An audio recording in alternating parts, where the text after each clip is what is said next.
Hello and welcome to Fuel the Flames, the show that is all about taking your hobby and infusing it with positivity to really take whatever you're doing and bring it to the next level. My name is Brian, also known as Malorian. This show here brought to you by the great folks there at Feel the Fire. And what we've been talking about today, and what we've been talking about so far, is really finding your passion in whatever you're doing, in your hobby. Now, when we first talked about this last episode, it was really trying to get you past the point of realizing like, oh, I'm not really sure if I have a passion. No, you have passion. It's in you. There's a reason why you do this hobby. Identify it, love it. So if you haven't seen that yet, this video is going to be building off of it. So pause this, stop it, whatever you need, go back, watch that video, and then come back here, and then this will make a little bit more sense. All right, hopefully you've done that, you've come back, and now where I'm going to be taking you next is how to be a leader in your hobby. Now you're probably thinking like, Malorian, this is crazy. You only just convinced me that I have passion for something. Now you're going to jump me all the way ahead to saying that I should be a leader in this? That's ridiculous. Get out of here. I'm going to stop this video. Going to go watch something else. Well, stop. Wait a second, because I can guarantee this is exactly the thing that you want to be looking into and that you're the right person for this. Now, when you're thinking that maybe you're not the right person to be a leader, it's probably because you're not thinking about what a leader should be. Maybe you're thinking about someone that's, strong and powerful, sitting on top of a throne. Everyone's looking up to them. Everyone's showering them with respect. They're the ones with all the gold. They're the ones with all the swords. They're the ones that are always barking orders out. Oh, well, that's the leader. That's not really me. I just kind of do my own thing. And unfortunately, if that's where you're coming from, if that's what you're seeing is what a leader is, you've probably had a life full of very, very bad leaders, because that's not really what leadership is. What leadership should really be is that there's this one person, or maybe there's a couple of people on top of the others, not really so much just to be standing on them and be like, aha, I'm higher than you. No, they're specifically there in that leadership role to inspire the others. You all have a common goal that you're coming towards, and there's somebody there that's there trying to do whatever they can to support the rest of the group so that they can do what they need so that everybody can get to where they want to be at. That's what a leader is. Somebody that can inspire others. Now, if that being said, maybe you're still thinking like, oh, well, Malorian, that's not me. I'm not the person that people look up to. I'm not the person that people are going to be inspired by. People don't even listen to me. Again, I think you're really underselling yourself here and how you might be falling into your group of friends or even people you haven't even met yet. Now, I want to pump the brakes here and remind you that you have a passion. You have a hobby that you love, that you want to be doing, that you enjoy doing, and you enjoy it so much that you'd probably love it teaching it to others as well. Well, that, my friends, is inspiration. If you were to think of somebody else coming to you being, oh man, you're into painting, you're into whatever it is, whatever hobby little niche it is, if you had somebody that you would view as a mentor coming to you, what would be the best things that they could really do for you? Is it something where they would have to come in and teach you a technique, teach you something this, teach you that you have to really, get something from it so you can get to this next level? Or is it really just having someone there that's saying like, hey bud, how's it going? What are we doing this week? Yeah, let's do it. Yeah, we'll get together. We're going to make this happen. Hey, is there anybody else that wants to join in too? Which one of those two are really going to be the leader you're looking for? Now, there are times where you're definitely going to want to have that person that can tell you like, oh, there's this new technique. I can teach you this. I can teach you that. But that's more so a teaching role that anyone within your group can do. The leader is the one that's really going to incentivize everyone and rally the call and say, let's do this, let's go. And I got to say, all you really need to do that is just some energy, right? Look at me. Whenever I try and organize things, I am almost never the best at it. In fact, I'm just going to say I am never the best thing that I'm trying to organize people to do. Whether it's playing games, whether it's building models, whether it's painting, it really doesn't matter what it is.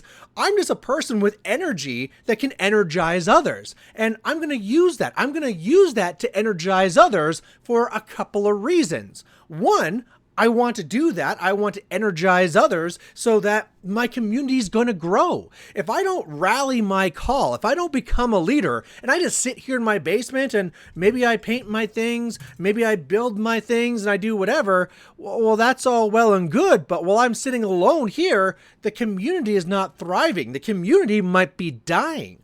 Meanwhile, if I go the other way and then I'm going out there and I'm getting everyone incentivized and going and they're all doing this, well, now this community is growing. And now if this community is growing around me, I can enjoy it even more. And I think that really goes on to the second piece here, that not only is a thing where your role within the community as a leader is what's going to help it grow to the next level. Well, the other thing with this is that as it grows up, it's going to be giving you more enjoyment in your hobby. You might not really be the person that wants to be the leader and really pushing people along. However, whatever activities you do to help this along will mean that there's more of the things you like. So if you like painting and all of a sudden now there's more people painting, there's more talking about painting, whatever it is, there's just going to be more there for you to enjoy. And we talked about teachers. And the thing is that the larger this community is, the more diverse of the people you can pull into this, well, the more people there that have these different experiences that can teach it. There's no fancy hat that goes on their head.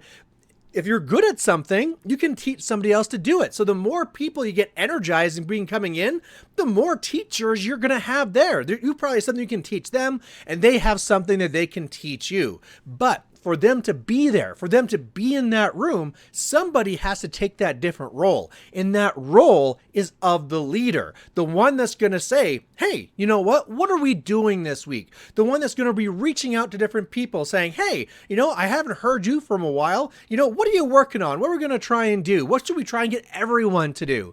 And I think once you look at a leader from that perspective, where it just needs to be somebody to having some energy, that's really all we're really saying here. Now, I think there's something else that we want to be really stressing when we're talking about this. If I'm going to sell you this role as being a leader, there's probably a couple of things that you want to know going into this.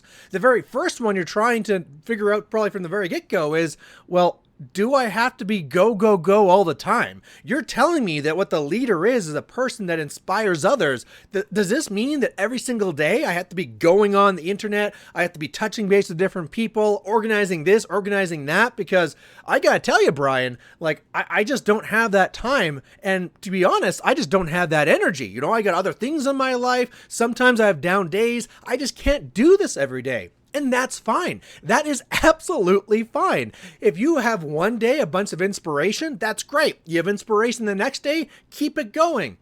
You don't next week, that's okay. Take a breather. We'll be talking more about that stuff later, but the main thing I want to tell you is that it's okay not to be putting on that hat every single day. If you feel that you need to take it off this day because you got other life things, you just are having a down day and you just want to just relax, that's fine. I'm not going to go there and I'm not going to staple this hat to your head. This is a role that you can embrace to really improve things for others and for yourself, but don't feel that this is something that you are going to be contractually locked into for your entire life. Now, in order to help this too, note that this video is not just going to you, this video is going to everyone. In fact, if you are in a group where everybody is trying to be a leader, well, can you imagine, right? Let's just say that there's 7 people in your group, and then each one of you took a day. So that one day of the week, it was your day to get people talking about whatever your part of the hobby is, get people, loving this game, like, hey, what are we going to do about this? Hey, have you thought about this? And really, man, if there was just one day I had to do that out of a whole week, that wouldn't be so bad. That's not a big commitment. And meanwhile, if we had somebody doing that every single day, wow, I would be so into this. There'd always be new ideas flowing around. We'd always be trying to move on to the next and best thing. And boy, we all just be just enjoying this hobby so much more. And that's only if there's 7 of you, right? You can imagine if there's more and more, that just makes it even easier.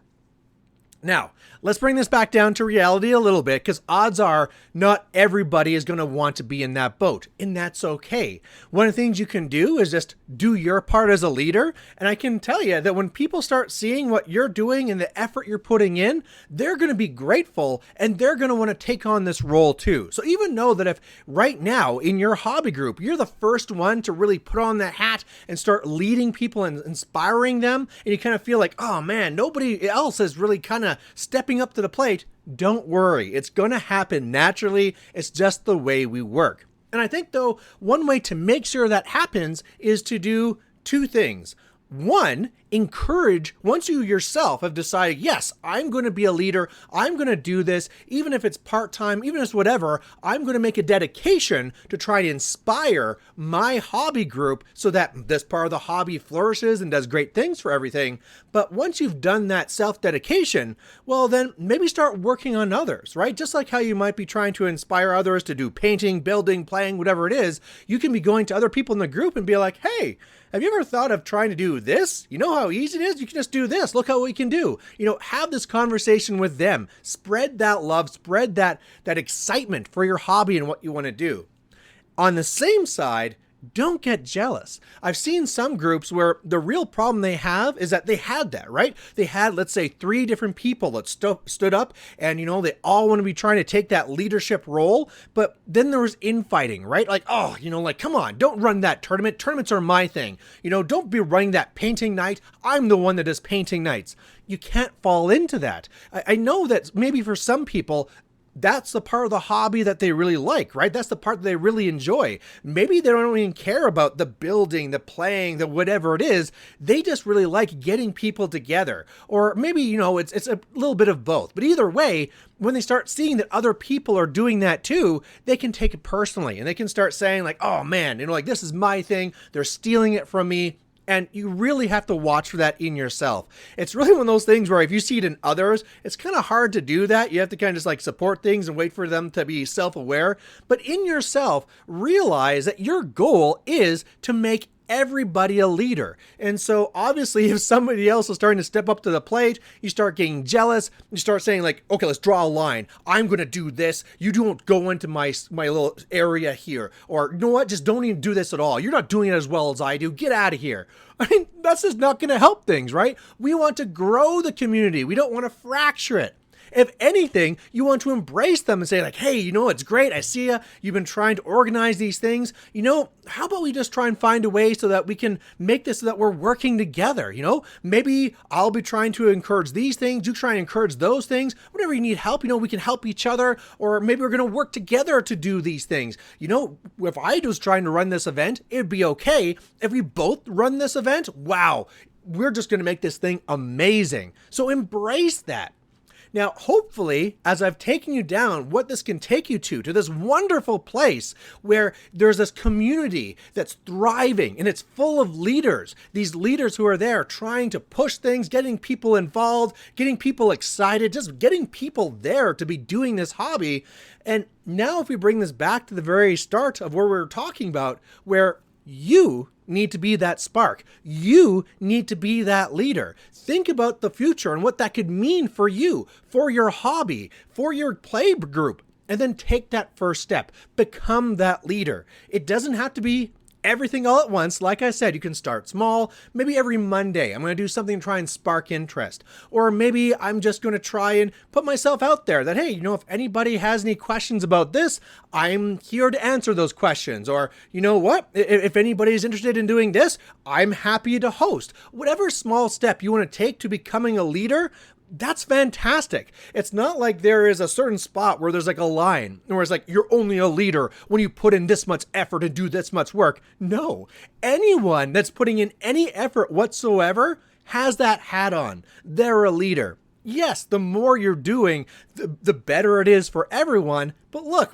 like we said, we have other things, other commitments. Not everybody can just be that 100% leader all the time. So realize that you might be idealizing what could be there, but just take those baby steps, do what works for you. And honestly, you're going to find yourself in a much better space. So there you have it. hopefully now so far, episode 1, we found your passion. We told you had a passion. You decided, you know what? Yes, that's it. I'm a passionate person about the hobby. And now we've taken that next step and said, you know what? It's not just your passion. This is something you can be a leader on. And we've given you the vision for what that leadership can actually bring things to. So there you go. Thank you for watching. Again, if you have any other questions and stuff, I'd love to chat to you about it down below. And otherwise, we'll catch you later. Bye.